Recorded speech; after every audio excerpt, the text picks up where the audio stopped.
नमस्ते सारस्वते देवे गौरवाणी प्रचारिणे निर्विशेष शून्यवादी पाश्चात्य देश तारिणे। जय श्री कृष्ण चैतन्य प्रभु नित्यानंद श्री अद्वैत गदाधर शिवासादि गौर भक्त वृंद। Hare Krishna Krishna Krishna Hare Hare, Hare Ram Ram Ram Hare Hare. Hare Krishna. Once again, thank you very much. Hare Krishna प्रभु जी।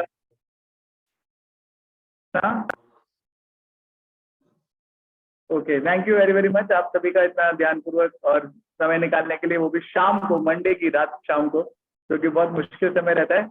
नया वीक शुरू होता है हमको, मेरे को याद है तब मैं कंपनी में जाता था तो मंडे ऐसा दिन हुआ करता था जिसमें क्या फ्रेश सब टास्क वगैरह मिलते थे और संडे की छुट्टी के बाद जाते थे।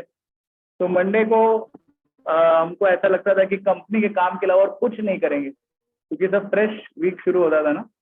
लेकिन फिर भी आप लोग समय निकाल लेते हो, अपने आप में बड़ी चीज है, चाहे वो स्टूडेंट हो चाहे वो वर्किंग हो और बाकी जो भी डिवोटीज हैं उन सब के लिए। इसलिए आज हम आपके लिए एक बहुत ही स्पेशल टॉपिक ले रहे हैं और वो टॉपिक का नाम है love of a boy that attracted Lord of the universe. तो कौन सा बॉय था जिसने लॉर्ड ऑफ यूनिवर्स का लव अट्रैक्ट कर लिया, ये हम लोग ओके, थैंक यू। तो ये हम लोग आज थोड़ा चर्चा करने का प्रयास करेंगे और of course this session dedicated to his divine grace AC Bhakta Swami Shri Prabhupada की जय। तो ये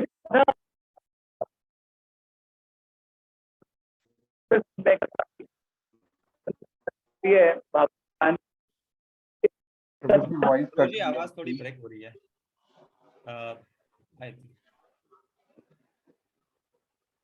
कैमरा ऑफ करना पड़ेगा। आवाज आ रही है तो? हाँ ये सुनिए, अभी आवाज आ रही है। Okay great. तो इस स्कंद में जो कथा आती है भागवत पुराण के 7वें स्कंद में, उस स्कंद की कथा का एक ही वो है गोल, वो है मेंटालिटी। हम सबकी क्या क्या मेंटालिटीज रहती हैं। तो इस जगत में हम देखते हैं बहुत सारे लोगों की अलग अलग मेंटालिटी रहती है। आप में से कोई चैट में बताना चाहेगा क्या क्या अलग अलग प्रकार की मेंटालिटीज होती है हमारे अंदर?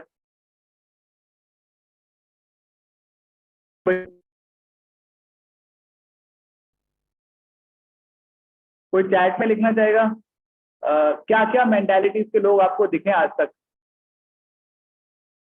बोलो प्रभु जी हमको कोई मेंटालिटी नहीं दिखा, हम ही लोग मेंटल है, ज्यादा लोग दिखते नहीं है। कौन कौन मेंटल है ना? सबसे बड़ा मेंटल हम ही है। लेकिन फिर भी आपने दूसरों को देखा होगा ना, जैसे अक्सर हम सुनते हैं सास बहू के बीच में प्रॉब्लम होती रहती है, तो वो बोलता है कि ये सास ऐसी मेंटालिटी की है, वो बोलती है बहू ऐसी मेंटालिटी की है ना? स्टूडेंट टीचर के बीच में प्रॉब्लम होती रहती है, तो स्टूडेंट बोलता है मेरी टीचर एकदम खड़ूस मेंटालिटी की है, और उस टीचर बोलता है स्टूडेंट को मेरा स्टूडेंट एकदम डफर मेंटालिटी का है। ऐसा कोई मेंटालिटीज आप लोग लिखेंगे थोड़ा चैट बॉक्स में? मनी माइंडेड होके नीरज गोस्वामी पूरे लिखा है, मनी माइंडेड, बहुत ही लालची मेंटालिटी, करेक्ट। और कुछ? अरे दूसरों की छोड़ दो, अपनी लिख सकते हैं आप मेंटालिटी, वो भी चलेगा। बहुत लोग बोल रहे हैं ये तो पकड़ लिया प्रभु जी ने, हमारा पोल खुल जाएगा, अभी कैसे चलेगा ये सब कुछ। यस आशीष टू, अच्छा आप अनम्यूट करके बोलना चाहते हो वो भी चलेगा, नहीं तो चैट में भी लिख सकते हैं। ग्रेट। हरे कृष्ण प्रभु। मैं अपनी लाइक एक पर्सनल एक्सपीरियंस शेयर करूंगा। लाइक जब मैं टेम्पल में बुक्स डिस्ट्रीब्यूशन करता हूँ, भगवद गीता का डिस्ट्रीब्यूशन करने जाता हूँ, तो मैंने वहाँ पे जो मतलब लाइक मेंटालिटी लोगों की देखी है। हम लोगों को बुक्स देते हैं, समझाने की कोशिश करते हैं कि क्यों मतलब हमें पढ़ना चाहिए, क्यों इन चीज़ों से जुड़ना चाहिए। तो लोग वहाँ पे एक ऐसी मेंटालिटी लेकर के आते, कहते हैं आप लोग लाइक पागल हो और इस इन सब चीज़ों से कुछ बदलने वाला नहीं है। और लाइक उन्होंने एक जो व्यक्ति थे वो आए मेरे पास, उन्होंने बोला कि हमें ये बुक से कुछ नहीं होगा, पढ़ने से हमें हाथ में हथियार लेकर के निकलना होगा, तभी हमारा कुछ हो सकता है।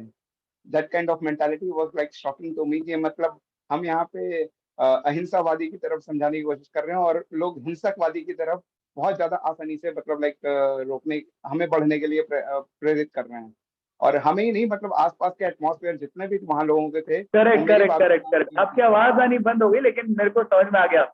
मेरे को भी एक ऐसे लोग, आप लोगों को भी मिलेंगे ना, आप उनको बोलेंगे भगवत गीता पढ़नी चाहिए, वो बोलेंगे तुम लोग सिर्फ बातें करते रहते हो किताबी कीड़ो, थोड़ा बाहर निकलो, शस्त्र उठाओ। ऐसे एक मेरे को मिला, मेरे को वो बोला स्वामी जी मेरे घर में शस्त्र की पूजा होती है। मैंने कहा अच्छी बात है, मेरे मंदिर में शास्त्र की पूजा होती है। बोला स्वामी जी आपको भी शस्त्र उठाने चाहिए। मैंने कहा आपको शास्त्र उठाने चाहिए। तो फिर उसके बाद नेक्स्ट डायलॉग नहीं था, तो मैंने बोला मैं तो अपने जो शास्त्र है उसकी पूजा भी करता हूँ और उठाता भी हूँ, क्या आप अपने शस्त्र की सिर्फ पूजा करते हैं उठाते भी हैं? तो चुप हो गया।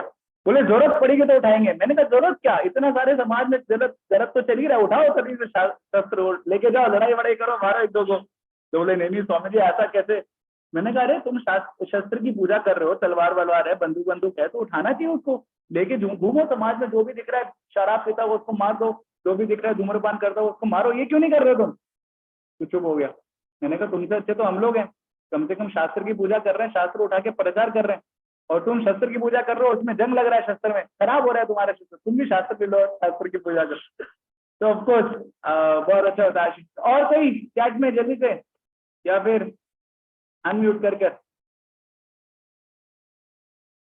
ठीक है, ओके ठीक है। तो देखिए आप लोग जो भी कुछ मेंटालिटीज वगैरह बता रहे थे, मेरी आवाज आ रही है ना नीरज गोस्वामी को अभी? एटलीस्ट अज्यूम कर रहा हूँ, हाँ ठीक है। तो जो ये मेंटालिटी है, इस जगत में बहुत सारी आपको वैसे मेंटालिटीज दिखेंगी, लेकिन जो हम चर्चा करने वाले हैं वो एक विशेष मेंटालिटी की चर्चा करने वाले हैं। और वो विशेष मेंटालिटी क्या है जो हमको भागवतम में दिखने को मिलती है, वो है हिरण्यकशिपु की मेंटालिटी। देखिए हिरण्यकशिपु का अर्थ है, हिरण मतलब सोना, कशिपु मतलब मुलायम बिस्तर के ऊपर। तो जो लोग इस संसार में सोना, सोना यानी कि अर्थ पैसा, और मुलायम बिस्तर के ऊपर यानी कि जो कि अपने जीवन को मौज करना चाहते हैं, मौज मनाना चाहते हैं अपने जीवन में, विशेषकर मैथुन जीवन से, जो कि धन और स्त्री से आकर्षित होते हैं या स्त्री के लिए पुरुष से आकर्षित होते हैं, वो लोगों के मेंटालिटी को बताया गया है हिरण्यकशिपु की मेंटालिटी। ऐसे लोग इस संसार में क्या करते हैं, वो ये हिरण्यकशिपु करता है। तो ये भगवान ने 7वें स्कंद में भागवत में ये बताया, ये कथा आती है, सुखदेव गोस्वामी बता रहे हैं, जिससे कि हमको एक चीज पता चल जाएगी। कभी कभार हमको ऐसे लोग मिलेंगे हमारे सामने, तो बोलेंगे क्या भक्ति वक्ति करो, इतना तपस्या कर रहे हो, सब छोड़ो और क्या करो, मौज मस्ती करो, ये तो तुम्हारे को एंजॉय करने का समय है। लेकिन वास्तविकता में जो लोग ऐसा बोलते हैं, क्या वो सही में एंजॉय कर पाते हैं? ये दिखाने के लिए भगवान ने ये जो स्पेशल इंसिडेंट है हिरण्यकशिपु के जीवन से किया। और वो छोटा बच्चा जिसने ब्रह्मांड के स्वामी को आकर्षित कर लिया, वो थे हिरण्यकशिपु के पुत्र, जिनका नाम है प्रहलाद महाराज। तो मैं आपको संक्षिप्त में आज हम इस कथा के ऊपर थोड़ा सा चर्चा करेंगे, और बीच बीच में आपसे क्वेश्चन आंसर पूछता रहूंगा मैं, ठीक है? और देखते हैं कौन मैक्सिमम आंसर देता है। नीरज गोस्वामी को उसको प्राइज देंगे, कब देंगे वो नहीं बता रहा हूँ, लेकिन देंगे, ऐसा बता रहे हैं।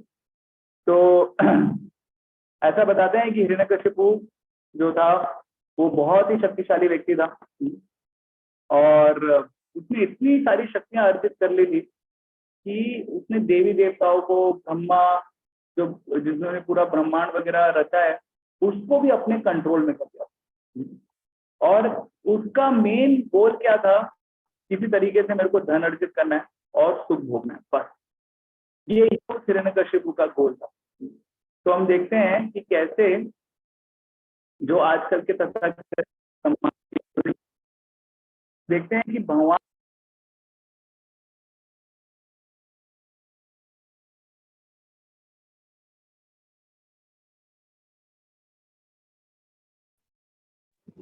प्रभु जी आपकी वॉइस नहीं आ रही। सॉरी, तो हम देखते हैं कि हाँ सुनाई दे रहा है प्रभु? हरि बोल। यस जी, हाँ, तो हम देखते हैं इस तथाकथित समाज में भी आजकल जो लोग हैं, है ना, वो कैसे इसी हिरण्यकशिपु के जो मानसिकता है उसको विकसित कर रहे हैं, और वैसी मानसिकता को अपने जीवन में बढ़ावा भी दे। तो हम देखते हैं कि कैसे इस भौतिक दुनिया में आजकल आप देखेंगे कि जो भगवान की पूजा नहीं करता उसको बहुत हीरो समझा जाता है, करेक्ट? अगर कोई बड़ा हीरो भी होगा, नेता भी होगा, उसका भगवान के बारे में पूछे तो सोचेगा कि भगवान के बारे में बात करना मतलब बहुत ही निकृष्ट चीज है। वो कभी उसको बोलो चैंटिंग करना, तो लोगों को लगता है चैंटिंग चाहिए, ये तो बहुत मतलब छोटे लोगों की है, जो डरपोक लोग हैं उनके लिए चैंटिंग है। या फिर ऐसा अगर कोई बोल रहा है कि मैं भौतिक दुनिया के जो इतनी इंद्रतृप्ति उसमें नहीं पढ़ना चाहता हूँ, तो फिर लोगों को लगता है कि अरे मतलब ये इसमें कुछ गट्स नहीं है कुछ करने के। ये कुछ व्यक्ति नहीं है, कि इंसान ये दी मैन नहीं है या दी वुमेन नहीं है। ऐसा अगर होता तो बहुत ही संसार में थोड़ा कुछ भूलना चाहिए था। तो ऐसी ही मेंटालिटी के साथ हमने है कि बहुत हमारे पास्ट में भूतकाल में बहुत सारे रावण, कंस, ये ऐसे अनेक अनेक दैत्य आए जिन्होंने यही नास्तिक मानसिकता को लेके अपना जीवन जीने का प्रयास किया, परंतु अंत में वो क्या हो गए, विफल। ओके, अंत में वो विफल हो। तो एक ऐसा ही एक व्यक्ति था जिसका नाम था हिरण्यकशिपु। और हिरण्यकशिपु ने क्या किया, विशेषकर कि उसने ब्रह्मा जी की तपस्या करी। और ब्रह्मा जी की तपस्या करके उसने बोला, ब्रह्मा जी मेरे को एक ऐसा वरदान दो जिससे मैं अमर हो जाऊं, कभी मरूं नहीं। देखिए, उन लोगों को बस एक ही डर लगता है कि किस तरीके से ये शरीर बचा लूं और एंजॉय करते हैं शरीर के साथ। उनको पता नहीं रहता कि ये जो शरीर है ये नश्वर है, ज्यादा लंबे समय तक हमारे साथ रहने वाला नहीं है। और जो हम सोच रहे हैं कि शरीर हमको एंजॉयमेंट देगा, वो एंजॉयमेंट देने वाला नहीं है। खाली इसमें एक टैग लगा हुआ है कि एंजॉयमेंट है। जैसे कि अगर आप कभी कभार वो अंकल चिप्स, अभी तो पहले जब हम बचपन में खरीदते थे, इतना मोटा फूला हुआ उसका पैकेट होता है, करेक्ट। और बच्चों को आप अंकल चिप्स दिखाओ तो उनको लगेगा इतने सारे अंकल चिप्स उसके अंदर, लेकिन जब उसको फाड़ते हैं तो कितने इतने से हो जाता है, एकदम पिचकोजा हो जाता है, उतने से उसमें खाली चिप्स रहते हैं, करेक्ट। तो ऐसा एडवर्टीजमेंट है इस शरीर में आनंद का। ये जो शरीर है, ये शरीर में आपको लगता है कि बहुत आनंद मिलेगा, और पैकेजिंग बहुत अच्छा है ना, इतना अच्छा अच्छा। बचपन में हम देखते हैं जब जवानी होती है तो लोगों की स्किन एकदम टाइट, उसमें वो fair and lovely, sunscreen, lotion और पता नहीं क्या क्या चीजें दुनिया भर के लगाते हैं, है ना। शैम्पू से अपने बालों को एकदम संभाल के रखते हैं, मेरे नहीं है लेकिन जिनके है वो संभाल के रखते हैं ना, शैम्पू, एंटी डैंड्रफ, कंडीशनर, पता नहीं क्या क्या, मैंने सब किया है, ये सब कुछ छोड़ दिया इसलिए बता रहा हूँ। तो ये सब कुछ करते क्यों? क्योंकि हमको लगता है ये शरीर से हमको क्या मिलने वाला है, एंजॉयमेंट मिलने वाला है। मगर यहाँ पे हम देख रहे हैं ये हिरण्यकशिपु सब कुछ बेस्ट कैपेसिटी के लिए मिल गया था।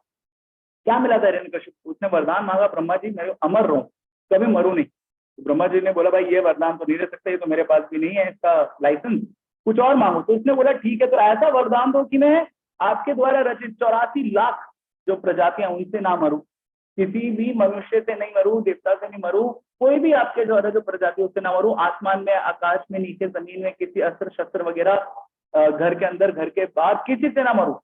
तो हिरण्यकशिपु ने सोचा ऐसा अरेंजमेंट कर लूंगा ना तो मैं प्रोटेक्टेड रहूंगा। तो हम देखते हैं इस संसार में भी लोग सोचते LIC पॉलिसी ले लिया या फिर टर्म इंश्योरेंस, बहुत सारी चीजें ऐसे, तो उससे क्या है एकदम हमारा सब प्रॉब्लम क्या है सॉल्व हो जाएगी, एकदम अच्छे से हो जाएंगे। लेकिन ऐसा नहीं है। हम देखते हैं हम घर में भी रहते हैं और घर में रहते हुए भी व्यक्ति को कुछ ना कुछ प्रॉब्लम आ जाता है, करेक्ट। तो इसका मतलब ये शरीर डिजाइन नहीं है हमारे को एंजॉयमेंट करने के लिए। लेकिन जो मेंटालिटी होती है हिरण्यकशिपु वाली, भौतिक मेंटालिटी उसको बोलते हैं, वो लोग क्या सोचते हैं, ये एंजॉयमेंट के लिए। तो ऐसी मेंटालिटी के साथ हिरण्यकशिपु था। अभी आप लोग मेरे को आंसर दीजिएगा, चैट में लिख के 1 2 3 ऑप्शन देना है आपको, मैं आपको क्वेश्चन दिखा रहा हूँ।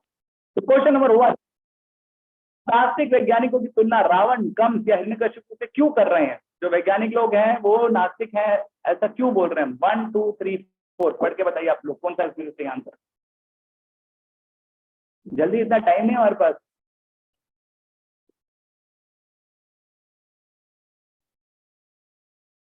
चैट में लिखिए।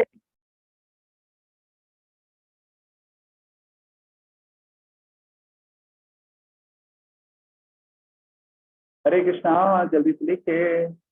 वे ईश्वर को समर्पण किए बिना बीमारी, बुढ़ापा, मृत्यु की सभी समस्याओं को रोकना चाहते हैं। वे ईश्वर के बिना इस दुनिया का पूरी तरह से आनंद देने के लिए, सुविधा बनाने के लिए संघर्ष करते हैं। वे सभी शरारती प्रवृत्तियों को त्याग देते हैं और भगवान करते हुए ईश्वर के साथ ईश्वर का राज्य चाहते हैं और उनके उनके नियम सभी का। ओके, तो आपने आंसर दिया, लेट्स सी। 2 2 1 2 2 1 2 2 AB 1 2, perfect. तो इसका जो आंसर है वो सही आप लिखे, वो एकदम सही है। फर्स्ट भी सही है, वे ईश्वर को समर्पण किए बिना ये सारी चीजों का, समस्याओं का हल ढूंढते। और दूसरा, वो आनंद भोगना चाहते। एकदम परफेक्ट आंसर, थैंक यू, अपने लिए ताली बजाइए। नेक्स्ट क्वेश्चन, हिरण्य का अर्थ है सोना, कशिपु का अर्थ है मुलायम बिस्तर। हिरण्यकशिपु की मानसिकता आज कैसे प्रासंगिक है, बताइए। चला, आधुनिक समय का समाज पैसे के पीछे भाग रहा है और टैक्स का आदी है। आधुनिक शिक्षा पैसे कमाने के लिए तैयार है, ना कि आदमी बनाने के लिए। भौतिकवाद का बुखार बढ़ रहा है और पूरा विश्व गर्मी का अनुभव कर रहा है। और चौथा, लोग ईश्वर विहीन होते जा रहे हैं और इंद्र तृप्ति के आदि होते जा रहे हैं। एक से ज्यादा सही आंसर भी हो सकते हैं।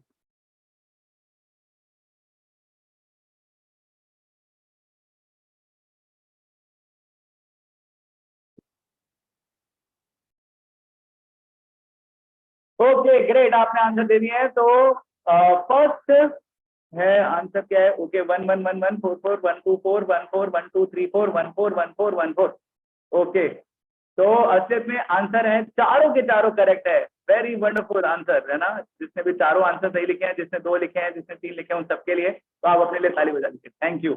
तो असलियत में चारों चीजें सही है ना। लोग पैसे के पीछे भी भाग रहे हैं, सेक्स के पीछे भी भाग रहे हैं, और पैसा कमाने के ऊपर आधुनिक शिक्षा प्रणाली है, इंसान बनाने के ऊपर नहीं है।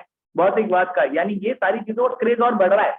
सोशल मीडिया पे आप देख रहे हैं सारी चीजों का क्रेज बढ़ रहा है, और ईश्वर विहीन और इंद्र में लगे हुए। तो ऐसा होने के बाद क्या हुआ, तब ये वरदान प्राप्त हो गया हिरण्यकशिपु को कि मैं किसी से भी ना मरूं। तो फिर वो एकदम फुल जोश में आ गया हिरण्यकशिपु, और उसने सारे देवी देवताओं को कंट्रोल करना शुरू कर दिया। अभी देखिए, अभी हमको गर्मी लगती है तो हम एसी चलाते हैं, ठंड लगती है तो हम हीटर चलाते हैं या कपड़े ओढ़ते हैं। लेकिन हिरण्यकशिपु इतना शक्तिशाली हो गया था कि वो सीधा सूरज को ही कंट्रोल करता था। उसको आज थोड़ी ज्यादा गर्मी लगती है, ऐसा सूरज को देखता था, सूरज अपना ताप कम कर लेता था। और उसको आज लग रहा है थोड़ा नहाना चाहिए, इंद्र को दिखता था, इंद्र वर्षा कर देते थे। उसको गर्मी लग रही तो वायु को देखता था, वायु हवा चला देती थी। उसको कूलर वूलर चलाने की जरूरत नहीं थी। और जो भी कुछ उसको चाहिए होता था जमीन से, तो जमीन को बोलता था कि पैदा करो आम, तो आम आ जाते थे, अंगूर अंगूर आ जाते थे, बिना सीजन के भी आ जाते थे। जो उसकी इच्छा होती थी वो कर देता था। और सारी दुनिया के लोगों को बोलता था कि तुमको भगवान विष्णु का नाम नहीं लेना है, मेरा नाम लेना है। बोलो हिरण्यकशिपु की जय। हो सकता है नहीं, मत बोलिए, हम लोग तो विष्णु की जय बोलेंगे। और उसने क्या किया, प्रकृति के नियम बदलने का उसने प्रयास किया। देखिए बहुत इंपॉर्टेंट पॉइंट है, जो हिरण्यकशिपु की आसुरी मेंटालिटी के लोग होते हैं ना, प्रकृति का नियम बदलने का प्रयास करते हैं। क्या किया उसने? कहा जो पवित्र काम करेगा उसको नर्क भेज दिया जाएगा, और जो पाप करेगा उसको स्वर्ग में भेज दिया जाएगा। पाप करने वाले को तानाशाह बनाया जाएगा, जो पवित्र काम करेगा यानी पायस एक्टिविटीज करेगी उसको नीचे भेज दिया जाएगा। तो आप देखिए यही हो रहा है आजकल के समाज में। हम देखते हैं जो पाप में एक कृत्य करता है उसको कितना प्रमोशन मिलता है कि नहीं? आप लोग में से जितने लोग काम करते हैं या स्टूडेंट भी है, आप चीटिंग करोगे अच्छे मार्क्स आएंगे, करेक्ट? थोड़ा घूस घूस लेंगे तो तरक्की होगी, करेक्ट? और सीधी उंगली से तो घी निकलता है, नहीं टेढ़ी करनी पड़ती है, थोड़ा बहुत 420 चलाना पड़ता है, करेक्ट? ये सारी चीजें करने से समाज में क्या होता है, बहुत ज्यादा हमको तरक्की मिलती है। लेकिन आप सीधे बनोगे, बोले भाले बनोगे, भगवान की भक्ति करोगे, तो लोग क्या करेंगे, तो आपको कुछ तरक्की नहीं मिलेगी, आपको नीचे रखेंगे, आपको कुछ प्रमोशन नहीं मिलेगी। और ऐसा हमारे भक्तों के बीच में भी हो सकता है कभी कभार। तो फिर हमको लगता है अरे नहीं, बहुत हो गया, बहुत सहन कर लिया मैंने, अब मेरे को कुछ और करना पड़ेगा। मेरे को दिखाना पड़ेगा कि मैं भी किसी से कम नहीं हूँ। तो ये जैसी मेंटालिटी हमारे अंदर आ जाती है ना, हमारे अंदर हिरण्यकशिपु वाले भाव आने लग जाते हैं। तो हमको समझना चाहिए कि एक्चुअली में है ना, हमारी रक्षा करने के लिए जब हम धर्म का पालन कर रहे हैं, भगवान के दिए गए नियम कानूनों का पालन कर रहे हैं, तो कौन रक्षा करेगा? भगवान रक्षा करेगा। तो इसलिए हमको अपनी मेंटालिटी चेंज नहीं करनी है। ये इस जो पूरा का पूरा ये प्रसंग चल रहा है उसका मेन पॉइंट है जो आपको करना है। तो ऐसे हिरण्यकशिपु था, एकदम जोर शोर से सब कुछ नियंत्रण करना शुरू कर दिया। और भौतिकवादी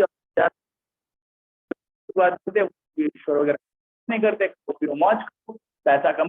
लेकिन आध्यात्मिकवादी वो धर्म के हिसाब से करते हैं। उनको देख कि हम अपना गुरुजी आवाज थोड़ी ब्रेक हो रही है। कुछ ना, अभी नहीं आ रही। अभी आ रही है? हाँ अब आ रही है गुरुजी। हाँ perfect। तो हमको भी देखना है कि हमको, थैंक यू, ऐसा बताते रहे ना, इसलिए हमको डिवोटेज चाहिए जो हेल्प कर सके ना। तो इसलिए हमको पता होना चाहिए कि हम भी अपनी मेंटालिटी दूसरों को देख के चेंज नहीं करते, लेकिन भगवान के प्रति अपना प्रेम बढ़ाते रहे, क्योंकि हमको पता चलेगा ये पूरे उससे उदाहरण से कि असलियत में कोई भी भौतिकवादी व्यक्ति हमको रक्षा करने वाला नहीं है। लेकिन कौन रक्षा करने वाला है? भगवान रक्षा करने वाला है। और इसलिए हमको भगवान की भक्ति करनी चाहिए। तो मेरा क्वेश्चन आपसे, और अन्य देवताओं को भगाने के बाद तो कब्जा कर लिया, आप इस अनुमान लगाते हैं, पहला, दुनिया में कोई जीवों को नियंत्रित करने और मालिक बनने की इच्छा रखता है? दूसरा, अच्छा तीसरा, लेकिन दूसरा, ने सबका अर्जित अपनी शक्ति का उपयोग के लिए किया। तीसरा, जब शक्ति है तो वह दूसरों के का उपयोग करता है, परमेश्वर के नियमों को तोड़ता है। चौथा, आम तौर पर देवताओं की हावी हो जाती है। गुरुजी एक बार फिर से ऑडियो सही कर लीजिए। अरे यार ये सेकंड बात,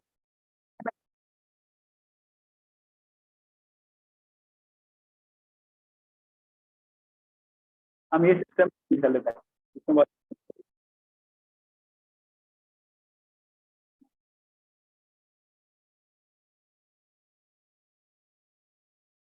Device disconnected.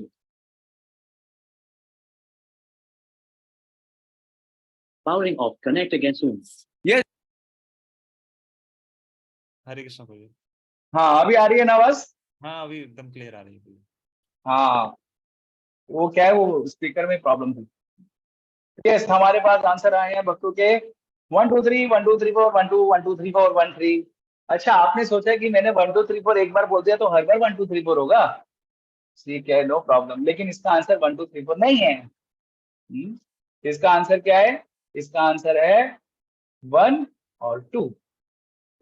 सिर्फ 1 और 2 इसका सही आंसर है। जो जिसने दिया है उसको अपने लिए ताली, 1 और 2 आंसर सही है। Yes, next. भौतिकवादी और अध्यात्मवादी में क्या अंतर है? ये क्या अंतर है? 1 2 3।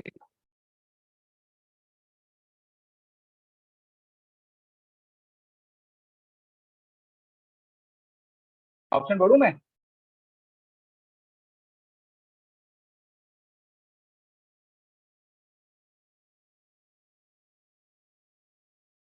ठीक है, ऑप्शन बढ़ दो आप लोगों के लिए जब तक आप लोग आंसर करें।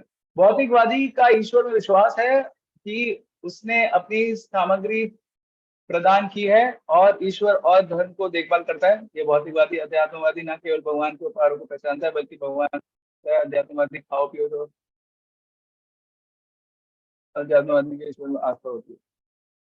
Okay, yes, 2 and 4 correct answer. Thank you thank you thank you. आप इंटेलिजेंट है। नीरज इनको मेरे ख्याल से भी दे रहे हैं, सब लोग एकदम सही सही आंसर दे रहे हैं। यस गुरुजी।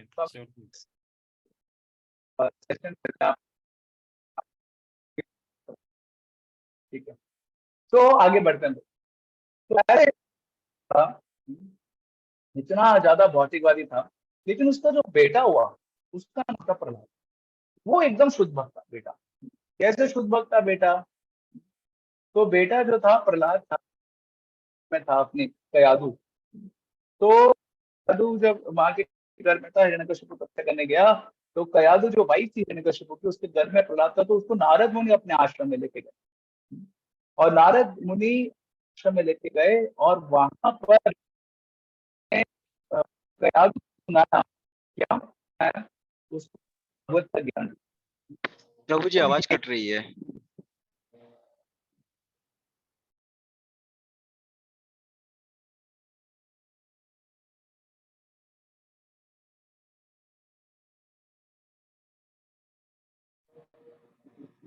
नहीं आ रही आवाज।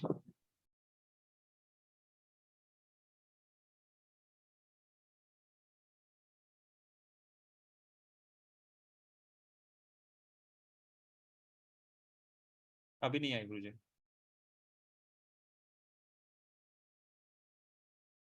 नहीं आ रही है। ठीक है, अभी आ रही है ना प्रभु आवाज? अभी आ रही है। हाँ अभी आ रही है। अभी आ रही बीच है। में क्यों कनेक्ट हो रहे हैं? लगता है बारिश के कारण हो रहा है। ठीक है, नो प्रॉब्लम। तो हिरण्यकशिपु का जो बेटा था प्रहलाद, है ना, उसको बचपन में नारद मुनि ने उसकी माँ को ज्ञान दिया था, उससे सुनता था। तो देखिए, भक्ति तो एक है, भक्ति किसी भी लोग आपको बोलेंगे कि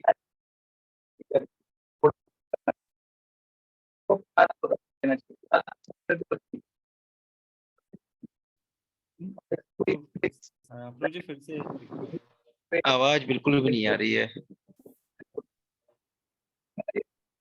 प्रभु जी आवाज नहीं आ रही है आपकी।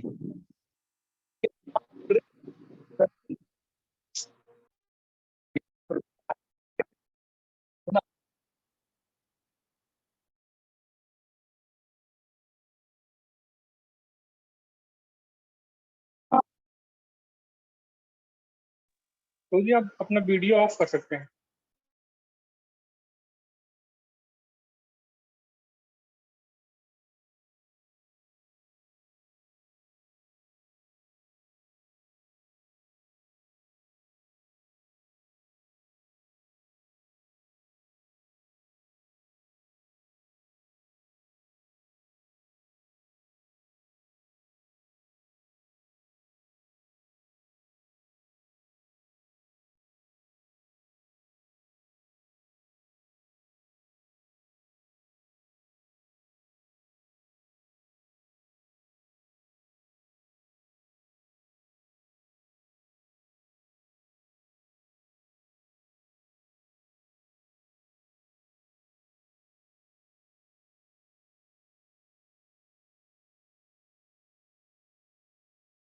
प्रभु हाँ यस प्रभु जी अभी आ रही है।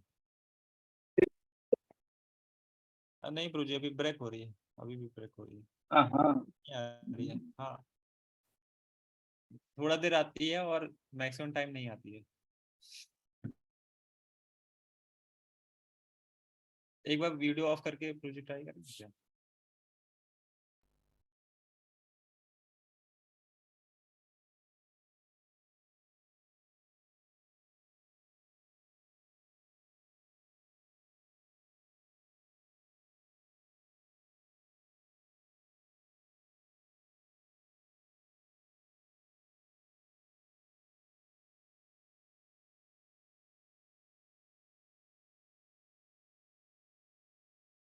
अभी नहीं आ रही प्रभु जी ऑडियो।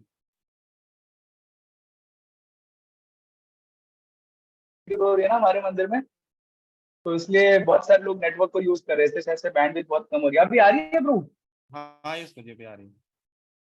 अब नहीं आएगी तो वीडियो बंद करना पड़ेगा पक्का। ठीक है, तो कहाँ थे हम? हाँ स्टोरी। तो ऐसे करके प्रहलाद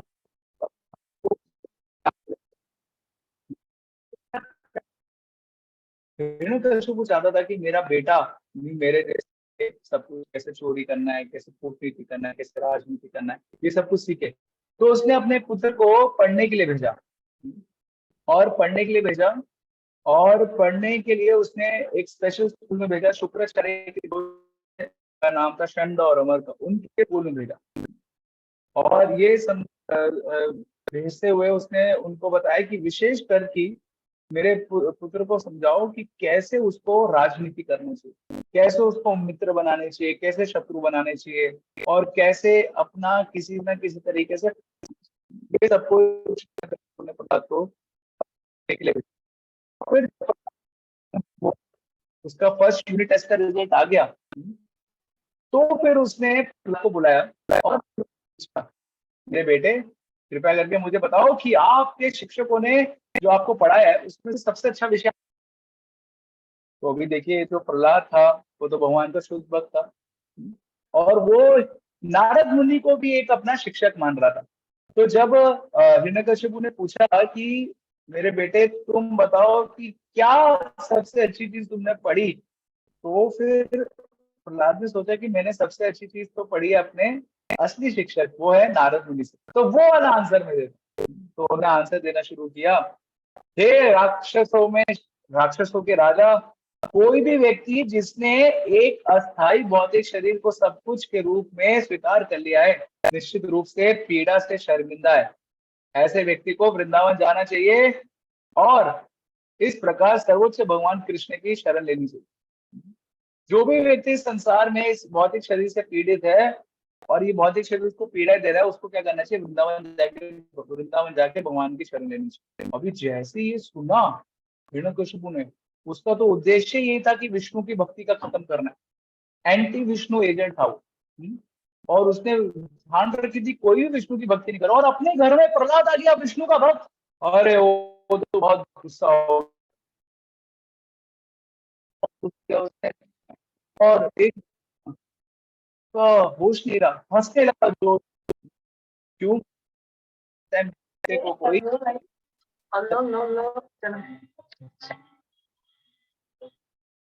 मेरे बेटे को,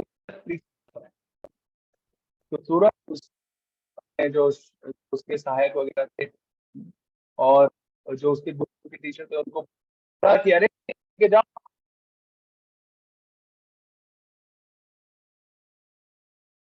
ट्रेनिंग। एक बार थोड़ा वीडियो ऑफ कर देना। तो उनको बोला प्लीज इसको लेके जाओ और इसको में लेके जाओ और अच्छी शिक्षा दो। तो वापस प्रहलाद को भेजा गया गुरुकुल में, और वापस जब प्रहलाद गया और सब शिक्षा ले रहा था, बहुत ही, क्योंकि भगवान के प्रति आकर्षित हो चुका था, तो इसलिए वो किसी को भी शत्रु और मित्र नहीं मानता था। तो उन्होंने बोल दिया, शिक्षक ने प्रहलाद से पूछा कि वो उनके शिक्षा के विरुद्ध कर रहे हैं। तो प्रहलाद ने बोला कि भाई देखो, मेरा मन जो है विष्णु में लग चुका है, और भगवान के प्रति आकर्षित होने के वजह से मैं क्या हूँ, किसी को भी अपना शत्रु और मित्र नहीं मान रहा हूँ, क्योंकि मेरे को दिख रहा है कि सबके हृदय में भगवान है और सब लोग भगवान की भक्ति कर रहे हैं। तो ऐसा करके प्रहलाद ने आंसर दिया। तो उन्होंने उसको खूब डांटा, बोले तुम ये क्या कर रहे हो, तुमको कुछ पता नहीं है ना? अभी देखिए, हम भी चाहते हैं ना इस संसार में, प्रभुपाद जी बताया करते थे कि हम चाहते हैं सब भाईचारा बने रहे, है ना, या फिर सब लोग यूनाइटेड रहे, सारा परिवार एकजुट होके रहे। बहुत सारे लोग चाहते हैं, हम में वैसे भी बहुत सारे लोग चाहते हैं, लेकिन उसका एक ही उपाय है, वो है अगर सब लोग भगवान के भक्त बनेंगे तो। भगवान के भक्त नहीं बनेंगे तो उपाय नहीं। तो इसलिए प्रहलाद जो है, वो हालांकि विष्णु का भक्त था, लेकिन उसको प्रॉब्लम नहीं थी, किसी से लड़ाई झगड़ा नहीं करना था उसको। और हिरण्यकशिपु उसको गलत चीज पढ़ा रहा था, लेकिन वो पढ़ नहीं रहा था, लेकिन उसको कुछ बोल भी नहीं रहा था हिरण्यकशिपु। तो एक और बार वापस हिरण्यकशिपु ने दूसरे यूनिट टेस्ट का रिजल्ट के बाद बोला, और फिर प्रहलाद को वापस बुला के पुचकारते हुए बोला बेटा कि अब की बार तुमने क्या सीखा है सबसे अच्छा ज्ञान। तो प्रहलाद ने बोला, अरे वाह, एक और बार आप मेरे से पूछ रहे हैं कि सबसे अच्छा ज्ञान मैंने क्या सीखा है। प्रहलाद ने बोला, श्रवणम कीर्तनम विष्णु स्मरणम पाद सेवनम अर्चनम वंदनम दास्यम साक्ष्यम आत्मनिवेदनम। तो प्रहलाद ने ये 9 चीजों का वर्णन कर दिया जो भगवान की भक्ति है, और बोला कि मैंने सबसे अच्छी चीज सीखी है कि श्रवण करना यानी सुनना, कीर्तन करना यानी गाना, स्मरण करना यानी याद करना, पाद सेवन यानी पैरों की सेवा करना, अर्चन यानी पूजा करना, वंदनम यानी प्रार्थना करना, दास्य यानी कि दास के रूप में सेवा करना, साक्ष्यम यानी मित्र के रूप में सेवा करना, और आत्मनिवेदन पूरे अपने आप को समर्पित करना विष्णु को। ये 9 प्रकार से की जाने वाली भक्ति सर्वश्रेष्ठ है, और यही स्वीकार करनी चाहिए हर किसी व्यक्ति को। जैसे प्रहलाद ने ये उत्तर दिया, हिरण्यकशिपु से रहा नहीं गया, उसने है ना, तुरंत शंडाउमर को बुलाया और उसको बुलाया, उनको बोला कि तुम मेरे पुत्र को गलत शिक्षा दे रहे हो, और लगता है कि तुम लोगों ने मेरे पुत्र को अच्छे से सिखाया नहीं है। शंडाउमर ने कहा, राजा हिरण्यकशिपु, आपके बेटे के अंदर स्वतः ही भक्ति है भगवान के प्रति, हमने कुछ गलत नहीं कहा। तो फिर हिरण्यकशिपु ने पूछा प्रहलाद से, प्रहलाद तुमने भक्ति कहाँ से सीखी और कैसे तुम्हारे अंदर ये भक्ति आ गई है। तो प्रहलाद ने उत्तर दिया कि जो लोग झूठे भौतिक सुखों में पूरी तरह से सड़ने के लिए दृढ़ हैं, वह कृष्ण चित्त नहीं बन सकते, क्योंकि वह कभी भी आध्यात्मिक ज्ञान को समझने की कोशिश नहीं करते हैं, ना ही वे शिक्षित होते हैं। प्रकार वह अपने बेकार भौतिक चर्चाओं में से कभी लाभ नहीं उठा सकते हैं। प्रहलाद महाराज ने हिरण्यकशिपु को एक लेक्चर शुरू कर दिया। बोला कि पिताजी, कहाँ से सीखी? सबसे पहले सीख सकता है ये सारी, जो व्यक्ति है क्या है, वही व्यक्ति है जो से सीख सकता है। वरना अगर कन्विंस्ड है मेरे को तो दुख नहीं है, नहीं है, तो उसको, जैसे एक उदाहरण हमारे students में ना, तो एक रूल था, उसको रैगिंग उसको नहीं उठाएंगे, उठे हुए व्यक्ति अगर कुछ जगह हुआ देखेंगे तो उसको पकड़ के ले जाएंगे रैगिंग पे। तो हमारे रूम में आते थे, जैसे ही आते थे एकदम दरवाजा खट करके लात मार के खोलते थे। तो हम लोग 3 लोग रहते थे रूम में। मेरे को नाटक करने की बहुत अच्छी आदत थी, तो मैं क्या सोने का नाटक करता था। तो उसने क्या किया, जैसे ही वो आया सीना खट करके खोला, मेरे बाकी जो 2 फ्रेंड्स थे वो बेड पे बैठे हुए थे, उनको सीने ने देख लिया सो नहीं रहे, और मैं तुरंत बेड पे लेट गया और मैंने एक्टिंग किया कि मैं सो रहा हूँ। और बाकी मेरे फ्रेंड थे, उन्होंने देखा कि अभी अभी सोया है ना, और उनको सीने ले जाने लगे, तो वो दोनों हंसने लगे। बोले क्यों हंस रहे हो? उन्होंने बताया नहीं, लेकिन सीने समझ गया ये सो रहा है, ये जगा हुआ है। तो मैंने बोला सर शायद से सो रहा है। तो बोला अच्छा पक्का सो रहा है? मैंने बोला हाँ सर। उसने बोला उठाओ इसको तुम। तो बोला सर ठीक है सर, ट्राई करते हैं सर। तो उन्होंने मेरा नाम लिया, उठ। तो मैं सो ही रहा था फिर भी खराटे मार के। फिर उन्होंने मेरे को थोड़ा छुआ, उठ। मैं फिर भी सो रहा था। तो फिर सीने ने बोला उठाओ पानी डालो इसके ऊपर। उन्होंने मेरे ऊपर पानी की बोतल डाल दी, फिर भी मैं सोता रहा है। तो कहने का तात्पर्य क्या है कि अगर कोई व्यक्ति सोने का नाटक कर रहा है उसको उठाया नहीं जा सकता, लेकिन कोई सो रहा है तो उसको उठा सकते हैं, करेक्ट ना? तो जो व्यक्ति डिटरमाइंड है कि मेरे को इस भौतिक जगत में सड़ना है ही, डर मेरे को दुख भोगना ही है, उसको आप आध्यात्मिक ज्ञान नहीं दे सकते। लेकिन जो व्यक्ति कन्विंस्ड है हाँ भाई थोड़ा बहुत क्या है दुख मिल रहा है, मेरे को बाहर जाना है, उसको आध्यात्मिक ज्ञान दे सकते हैं। तो इसलिए इस संसार में क्या है, लोग अंधे के जैसे एक अंधे को फॉलो कर रहे हैं और सबके सब गड्ढे में गिरते जा रहे हैं, और उसी सुख को भोग रहे हैं जो चूइंग द चूट मतलब जैसे अगर आप देखेंगे गन्ना होता है ना, गन्ने का जूस निकाले तो गन्ना क्या बचता है? कुछ नहीं बचता, वो पूरा जो गन्ने का लास्ट में जो भी कुछ बचता है जूस निकालने के बाद, है ना, तो उसको आप वापस मशीन में डालोगे तो उसमें जूस निकलेगा क्या? नहीं निकलेगा। तो वैसे ही संसार में वही सुख भोग रहे हैं सब लोग। वही मूवी 10 लोग देख रहे हैं, 10 बार देख रहे हैं, सोच रहे हैं कि इससे सुख मिल जाएगा, नहीं मिलेगा। जैसे आप च्युइंगम खाते थे हम, और क्लास में जैसे टीचर आती तो च्युइंगम को निकाल के कहाँ रख देते थे ना, वो टेबल के नीचे, टेबल के नीचे च्युइंगम को रख दिया, और फिर टीचर चले गए क्लास पढ़ाने के बाद, फिर हमने वापस नीचे से च्युइंगम निकाली तो वापस खा ली। अभी जब वापस खाते थे तो थोड़ा बहुत मीठी लगती थी वो च्युइंगम, करेक्ट ना? आप लोग भी मानेंगे, करेक्ट, जिसने ऐसा कुकर्म किया है, फिर भी खा रहे हो उसको। तो वैसे आप देखेंगे कि कुछ एंजॉयमेंट नहीं, तो एंजॉयमेंट कहाँ पर है फिर? प्रहलाद महाराज ने बताया वास्तविकता में एंजॉयमेंट जो है ना सिर्फ हमारे सोचने में ही है, मन में सोचने में एंजॉयमेंट है कि इस चीज में एंजॉयमेंट मिलने वाली, असलियत में मिलने वाली नहीं है। फिर ऐसे करके जब हिरण्यकशिपु ने देखा कि प्रहलाद इतना सब कुछ कर रहे हैं तो उसे रहा नहीं गया। उसने बोला कि ये मेरे परिवार में एक ऐसा दैत्य पैदा हो गया है जो मेरे को मारने वाला है, मेरा दुश्मन पैदा हो गया, तो मेरे को इसको मारना पड़ेगा। तो उसने सारे चीजें ट्राई करा प्रहलाद को मारने के लिए। उसने एक कोठरी में डाल दिया प्रहलाद को जिसमें जहरीले सांप थे, लेकिन जहरीले सांपों ने प्रहलाद को काटा ही नहीं। फिर उसने एक हाथी, पागल हाथी के सामने प्रहलाद को छोड़ दिया, लेकिन उस हाथी ने प्रहलाद के ऊपर पैर रखा ही नहीं। उन्होंने प्रहलाद को ऊपर से पहाड़ से नीचे डाल दिया, लेकिन वहां से भी प्रहलाद मरे नहीं। तो और होलिका, जिसके लिए हम होली बनाते हैं, करेक्ट ना, आप लोग भी बनाते हैं, वो ऐसे अपनी बहन होलिका के गोद में रख दिया, जलाने की कोशिश किया, उससे भी प्रहलाद को कुछ नहीं हुआ। लेकिन उसके विपरीत क्या हुआ, प्रहलाद ने अपने फ्रेंड्स को लंच पीरियड में प्रचार करना होता था। जो बाकी राक्षसों के फ्रेंड्स थे, जो क्लासमेट थे प्रहलाद के, वो लोग प्रहलाद को देखते थे, यार ये तो यार बहुत अलग लगता है, यार ये तो कुछ इधर उधर की चीजें सीख नहीं रहा है, बहुत ही सुंदर व्यक्ति लगता है, ये कहाँ से आए, ये कौन सा है, ये क्या है इसके अंदर स्पेशल? तो प्रहलाद से पूछते थे, प्रहलाद तुम हमको बताओ थोड़ा, क्या तुमने क्या सीखा है जो इतना स्पेशल हो तुम? तो प्रहलाद उनको बताते थे।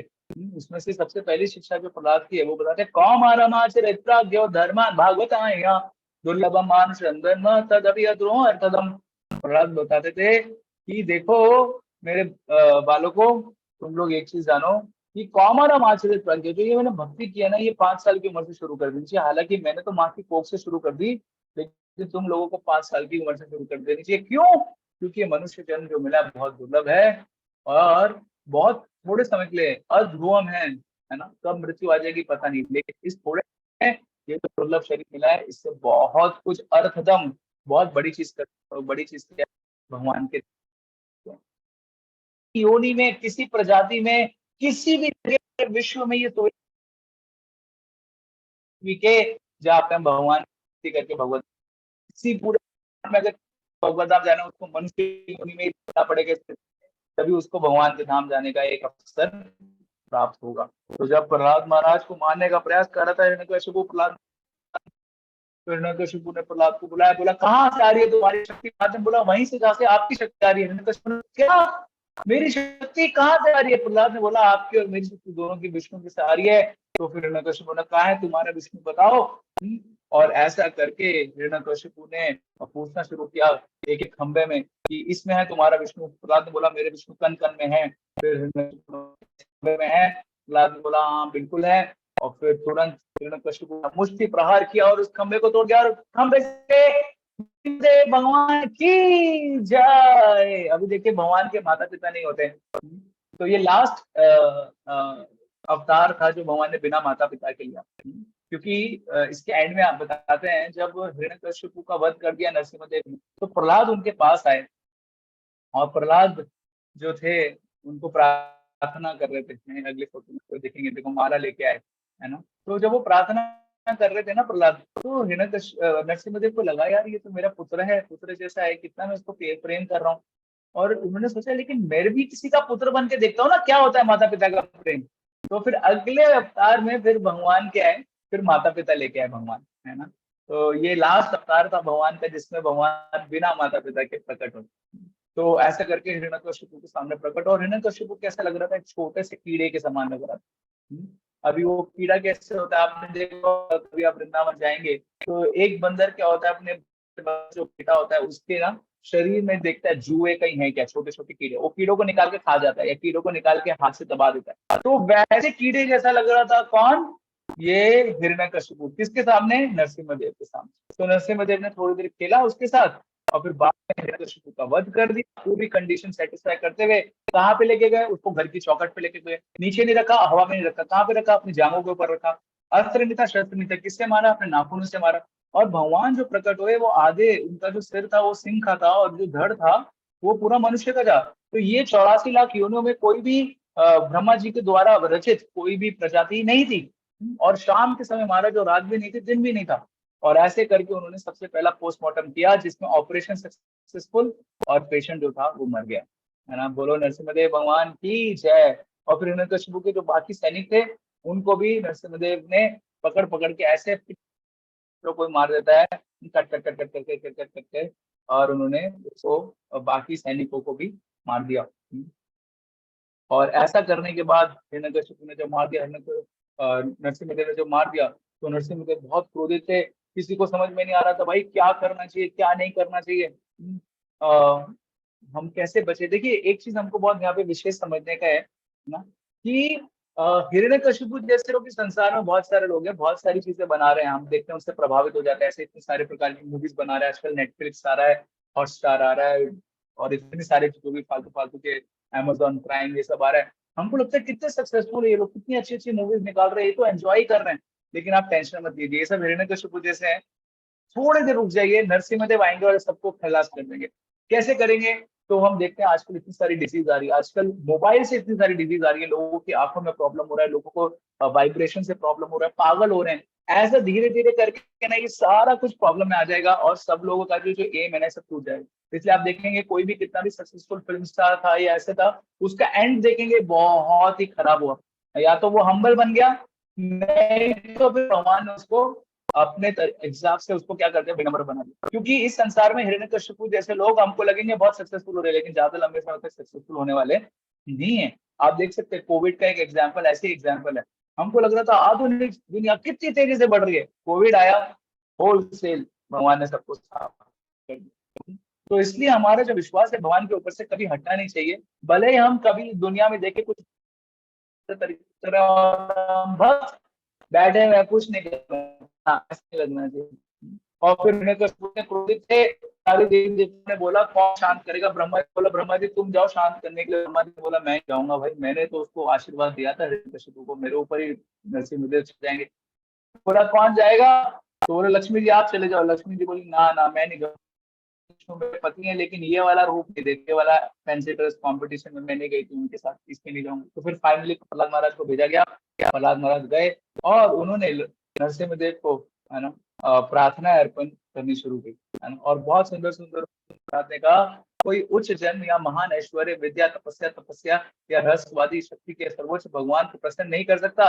वह केवल शुद्ध भक्ति सेवा से ही प्रसन्न हो सकते हैं। भले ही एक अभक्त एक ब्राह्मण है या 12 ब्राह्मण का के योग्य है ना, लक्षण भगवान को बहुत प्रिय नहीं है होते, जबकि भगवान क्या है, देखते हैं कि व्यक्ति के अंदर कितना भक्ति भाव है, उससे हम भगवान को प्रिय प्रसन्न कर सकते हैं।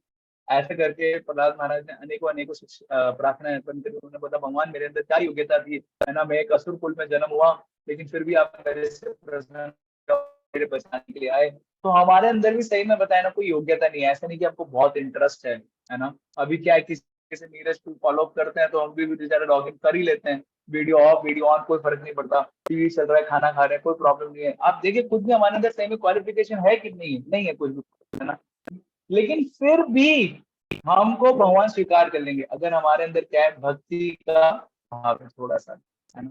तो ये प्रहलाद महाराज ने प्रार्थना करी और फिर प्रहलाद महाराज की प्रार्थना से नरसिंहदेव के बहुत प्रसन्न हो गए। उन्होंने प्रहलाद को आशीर्वाद दिया और आशीर्वाद देने के बाद उसको जो पूरे पृथ्वी का था वो राजा बना दिया, जो कि असलियत में कौन रहा राजा, हिरण्यकशिपु था। हिरण्यकशिपु ने तपस्या करके जो राज्य प्राप्त किया, प्रहलाद ने भक्ति कर कर वो सब कुछ प्राप्त कर लिया। और उसी के साथ जो प्रहलाद का प्रसंग था, जो इतनी सारी लीलाओं का, यहाँ पे समाप्त होता है। बहुत बहुत धन्यवाद। हरे कृष्णा कृष्णा कृष्णा हरे हरे, हरे राम राम राम हरे। किसी का कोई प्रश्न?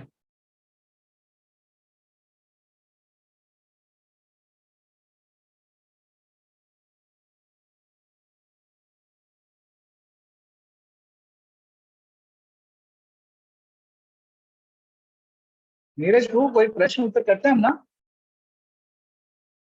हरे कृष्णा प्रभु जी। हाँ यस गुरुजी होता है। प्रभु जी, मेरा ये प्रश्न है कि जीवात्मा इस दुनिया में कष्ट क्यों भोगती है, क्या कारण होता है कष्ट का? Okay great. तो मैं ना उत्तर देने के लिए वीडियो ऑफ करूंगा, फिर वापस ऑन करेंगे, ठीक है। तो ये आपको पहले आपने डिवाइस में भी पढ़ा होगा, लेकिन मैं एक बार फिर भी रिवाइज करता हूँ। जीवात्मा का इस दुनिया में कष्ट भोगने का एक ही कारण है, वो कारण है कि वो भगवान से ईर्ष्या कर बैठी। ईर्ष्या करने की वजह से उसने जो भगवान के गोद में हमारे जो माता पिता है, अगर हम अपने माता पिता जो बच्चा है वो माता पिता के साथ है, तो उसको कोई दुख भोगने की जरूरत नहीं है। लेकिन वो माता पिता अपनी अलग से कोशिश करेगा, क्योंकि खुद अरेंजमेंट करना है, सब कुछ खुद अरेंजमेंट करना है। तो हमारे दुख का कारण शॉर्ट होता है, वो है भगवान से ईर्ष्या। क्या ईर्ष्या करी हमने? हमने बोला भगवान आपके साथ में रह के एंजॉय नहीं करना है, आपसे अलग रह के एंजॉय करना है। तो जब हम लोग भगवान के साथ एंजॉय करने लगेंगे, साथ एंजॉय करने का मतलब क्या है कि हम भगवान को एंजॉयमेंट दें और फिर वो भगवान बदले में हमको एंजॉयमेंट देंगे। वो एंजॉयमेंट जब हम करने लग जाएंगे तो हम क्या है, वापस सुखी हो सकते हैं। लेकिन जब तक हम भगवान से अलग रह के इंडिविजुअल एंजॉयमेंट करने की कोशिश तक हम क्या रहेंगे, दुखी रहेंगे। ये संक्षिप्त में आपका आंसर था, ठीक है।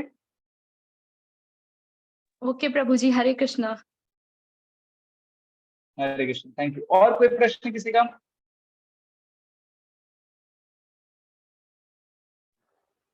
हरे कृष्ण प्रभु। हरे कृष्ण।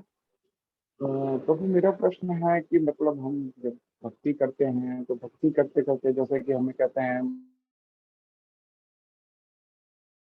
महामंत्र जाप करते हैं, जाप करने से हमारा विश्वास बढ़ना चाहिए, लेकिन फिर भी कभी कभी ऐसा होता है कि हम वीक पड़ जाते हैं और मतलब अगर कोई बाहर का आदमी करके हमें कुछ अलग तरीके से कुछ समझाने की कोशिश करता है तो फिर हमारा विश्वास कहीं ना कहीं डगमगाने लगता है। तो ऐसा क्यों होता है प्रभु हमारे साथ?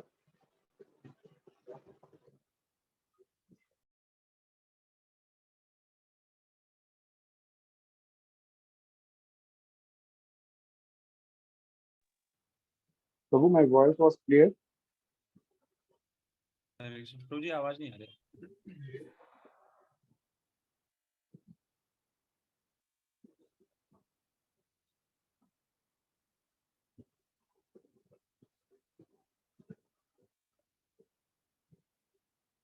हरे कृष्ण प्रभु जी।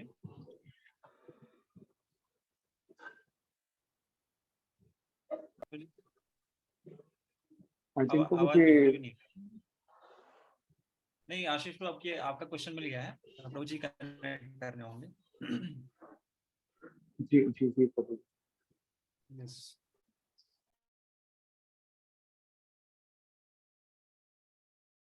हाँ प्रभु जी अभी दोबारा ज्वाइन करेंगे।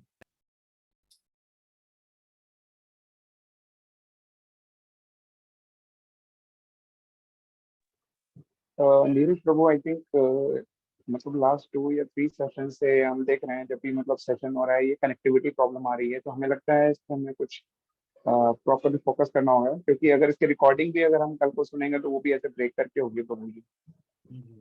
यस प्रभु जी, एक्चुअली क्या है कि प्रभु जी जहाँ सेशन ले रहे हैं वहाँ इंटरनेट कनेक्टिविटी थोड़ी सी इशू है, और वो हम देखते हैं नेक्स्ट सेशन से उसको प्रभु जी को आई थिंक दूसरा माइक वगैरह हम प्रोवाइड कर देंगे, ताकि ऐसा कोई दिक्कत ना हो दोबारा, क्योंकि जो वॉइस होती है वो बहुत इंपॉर्टेंट रोल अपनाती है। वीडियो भले ही हम ना देखें, लेकिन जो ऑडियो है अगर वही खाली क्लियर रहे तो सेशन बहुत अच्छा चलता है।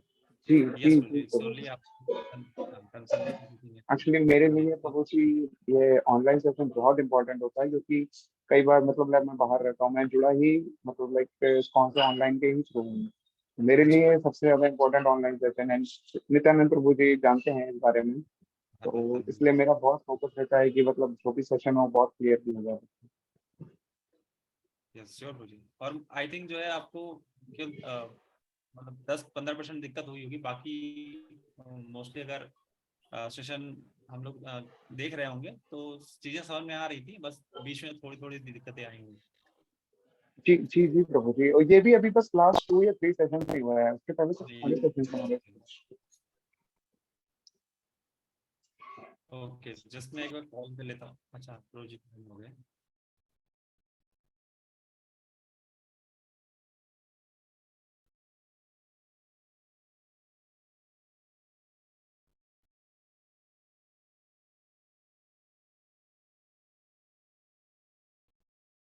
नीरज गोस्वामी को आप क्वेश्चन रिपीट करेंगे एक बार? प्रभु जी मतलब जितना मैंने सुना था वो ये था कि जैसे प्रभु जी कह रहे थे कि हम जैसे चैंटिंग करते हैं और जो स्पेशल एक्टिविटीज करते हैं, तो ऐसे तो हमें समझ नहीं आ जाता, लेकिन अगर बाहर का कोई पर्सन हमसे अगर पूछ लेता है तो हम थोड़ा उसको प्रॉपरली आंसर नहीं कर पाते हैं, या थोड़ा हिचकिचाहट होती है बताने में। आई होप यही था प्रभु जी क्वेश्चन। ओके, तो मेन क्वेश्चन ये है कि हमसे जब कोई बाहर का व्यक्ति कुछ प्रश्न पूछता है तो हम उसको प्रॉपरली आंसर नहीं कर पाते, करेक्ट ना? तो देखिए आशीष जी, आपको समझना चाहिए ना, जैसे हम भक्ति में आगे बढ़ते हैं ना, तो हमारी अलग अलग स्टेजेस होती हैं। मेरा आवाज क्लियर आ रहा है नीरज को ना? हाँ ये अभी क्लियर है। ठीक है। तो वो स्टेजेस क्या होती हैं, जैसे अभी आपको पता है आप पहले दिन पीएचडी नहीं कर सकते, आपको क्या करना पड़ेगा, फर्स्ट से 10th क्लास करना पड़ेगा, 10th का बोर्ड क्लियर करना पड़ेगा, फिर 12th में आएंगे आप, फिर 12th के बाद आगे जाएंगे, करेक्ट, कुछ ग्रेजुएशन करेंगे, फिर पीएचडी करेंगे ना। तो वैसे ही भक्ति में स्टेजेस क्या होती है, 3 लेवल होते हैं। तो फर्स्ट लेवल में क्या होता है, फर्स्ट लेवल में हमारा फेथ क्या है, बहुत ही नाजुक होता है। तो हम लोग सुन रहे हैं, जैसे आप अभी सुन रहे हैं भक्तों से, और फिर वो भक्तों से सुनने के बाद आपका जो फेथ है बहुत नाजुक है, और आप अपने लेवल पे भक्ति करें। तो इस ये फर्स्ट लेवल है। इस लेवल में हमको दूसरों को कन्विंस करने का कोशिश नहीं करना चाहिए, खुद ही कन्विंस होने का प्रयास करना चाहिए। फिर दूसरा लेवल आता है। दूसरे लेवल में क्या होता है, हम पूरे तरीके से कन्विंस हो जाते हैं, हम सारे आर्ग्यूमेंट्स वगैरह हमको क्लियर है ना, अब हम एकदम पक्के तरीके से कन्विंस हो गए, अब हम भक्ति कर रहे हैं, ये दूसरा लेवल। और फिर तीसरा लेवल होता है वो जब हम दूसरों को भी कन्विंस कर सकते हैं। तो जब तक हम पहले और दूसरे लेवल में हैं, हम लोगों को जो भक्त नहीं है उनका संग ज्यादा नहीं करना चाहिए और उनको प्रचार करने की कोशिश नहीं करनी चाहिए। हमको जब हम तीसरे लेवल में आ जाएं तब हम पूरी तरीके से कन्विंस हो जाएं और हमारे शास्त्रों से सारे लॉजिक आर्ग्यूमेंट्स पता है, तब हमको दूसरे लोगों को बताना चाहिए। जैसे अभी मुझे पूरा विश्वास है आप अपने घर वालों को बताने की कोशिश करते होंगे, है ना। इसमें जो माता पिता है वो यहाँ से ज्ञान सुनते होंगे और बोलते होंगे, बेटा तेरे को प्रहलाद जैसा बनना है, और बेटा बोलता खुद आप हिरण्यकश्यपु जैसे हो और मेरे को प्रहलाद जैसा बना।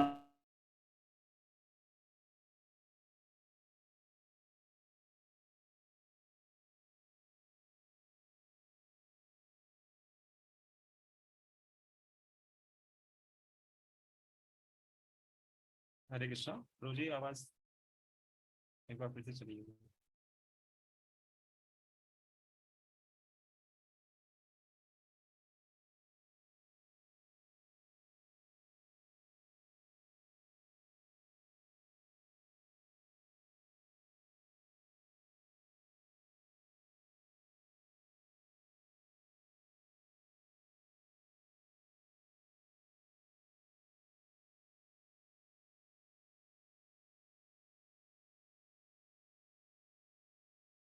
आई थिंक प्रभु जी दोबारा सभी कनेक्ट करेंगे।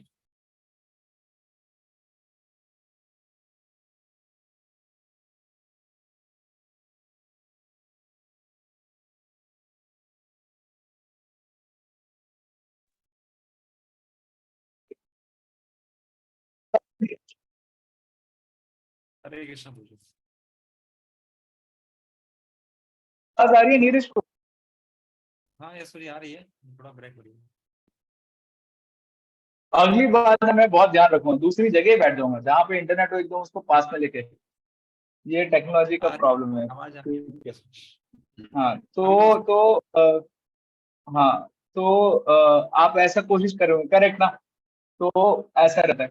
तो इसलिए हमको तब तक नहीं प्रयास करना चाहिए प्रचार करने का, तब तक हम खुद बहुत अच्छे से कन्विंस नहीं होते। जैसे अभी आप पूछ सकते हैं, नीरज को यहाँ पर है, वो कितने साल से भक्ति कर रहे हैं? पूछिए कितने साल से कर रहे हैं नीरज को आप भक्ति? I think Prabhu ji 8 years। 8 साल से कर रहे हैं, माय गॉड। तो देखिए, तब वो आप लोगों को क्वेश्चन को आंसर कर रहे हैं, करेक्ट ना? और मेरे को आप पूछे तो मैं कब से कर रहा हूँ? 2007 से, तो ऑलमोस्ट 15 साल से। तो मैं आपके क्वेश्चन का आंसर कर रहा हूँ। तो इसलिए हमको थोड़ा समय बिताना चाहिए, पहले खुद कन्विंस होना चाहिए और फिर दूसरों को हम शिक्षा दे पाएंगे। ठीक है आशीष तू? जी प्रभु जी। तब तक अगर लो यार, एक बता दूं और फिर तुरंत नीरज टू को फोन कर लेने का और पूछ के बता देने का, ठीक है?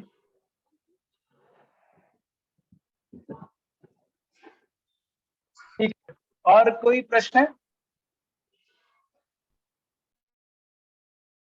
ठीक है, इस सेक्शन के बाद प्रश्न पूछने के लिए सही नहीं रहा। ठीक है, तो बहुत बहुत धन्यवाद नीरज टू, और आप सबका ध्यानपूर्वक सुनने के लिए। और क्षमा चाहते हैं, आज भी नेटवर्क कैसे प्रॉब्लम था, लेकिन अगली बार थोड़ा और अच्छे से नेटवर्क करने की कोशिश करेंगे। देखते हैं भगवान की कैसे होती है। हरे कृष्ण। थैंक यू प्रभु हरे जी। कृष्णा। हरे कृष्णा प्रभु जी। हरे कृष्णा प्रभु हरे जी। Thank you all devotees for joining. और जो भी इनकन्वीनियंस हुआ है उसके लिए क्षमा चाहते हैं, और अगली बार से हम इसको और इस पे काम करेंगे और इम्प्रूव करेंगे हम। Thank you. हरे कृष्णा। श्रील प्रभुपाद की जय। हरे कृष्णा। तो